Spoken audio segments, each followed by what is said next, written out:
Mirëmbrëma gjithë juve, mirë se erdhët në këtë edicion të radhës të Big Brother VIP Kosova.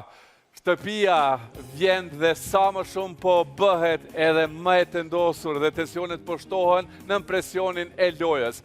Banorët kush më shumë e kush më pak ka nisur të gjithë të sillen si lojtarë sepse ethet e finales po ndjehen. Pasi këtë edicion me një numër kaq të lartë banorësh që kanë spikatur brenda shtëpisë, finalja nuk është e thjeshtë dhe e sigurt për asnjërin për tyre. Dhe jo më çmimi i fituesit. E themi këtë sepse jemi shumë afër finales. Kur e themi shumë afër jemi aty 3-4 javë. Në fakt edhe sonte dini? Edhe sonte ne s'po shkëlqejmë sepse po të shoh pak si në hije, po shkëlqejmë fustani yt në fakt. Sonte i thashë regjis që të ulte pak drita që të shkëlqeja unë. Kejt ziza. Por në fakt nuk do jenë vetëm unë që shkëlqej sonte, pasi do t'jenë dhe ata. Dhe jo gjithçka do t'jetë në këtë lloj farë shkëlqimi, sepse përpos situatave që kanë ndodhur për gjatë këtyre ditëve të brenda shtëpisë dhe ju prisni që ne ti diskutojmë sonte dhe të marrim një përgjigje, kanë ndodhur edhe plot të papritura edhe në ditën e sotme. Pikërisht pra.